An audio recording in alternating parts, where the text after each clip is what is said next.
एक छोटे से गांव में गंगा के किनारे बूढ़ा वैद्य रामदास रहता था।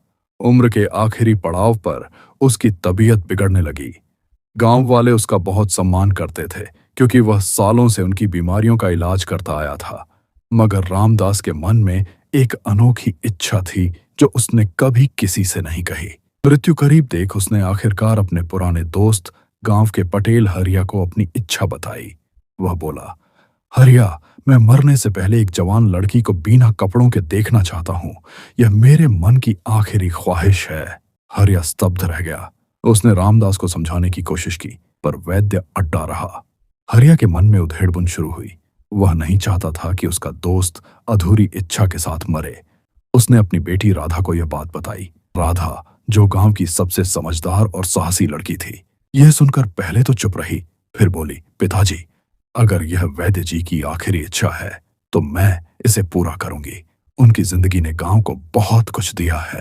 राधा ने फैसला किया कि वह वैद्य के सामने बिना कपड़ों के हो जाएगी, मगर उसकी शर्त थी कि यह बात गांव में किसी को न पता चले। एक रात जब गांव सो चुका था, राधा रामदास के घर गई। उसने अपने कपड़े उतारे और वैद्य के सामने खड़ी हो गई। रामदास की आंखों में आंसू आ गए। उसने कहा, बेटी, मैंने बस सुंदरता को समझना चाहा, पर तुमने मुझे जीवन का सच्चा अर्थ दिखाया। तुम्हारा साहस और बलिदान मेरे लिए अनमोल है। राधा ने कपड़े पहने और चुपचाप घर लौट आई। अगले दिन रामदास ने आखिरी सांस ली, चेहरे पर संतुष्टि की मुस्कान लिए। राधा और हरिया ने यह राज अपने दिल में दफन कर दिया। गांव वालों को लगा कि वैद्य ने शांति से दुनिया छोड़ी। राधा की इस निस्वार्थता ने न केवल एक बूढ़े की इच्छा पूरी की, बल्कि यह भी दिखाया कि सच्ची सुंदरता शरीर में नहीं, आत्मा के बलिदान में होती है।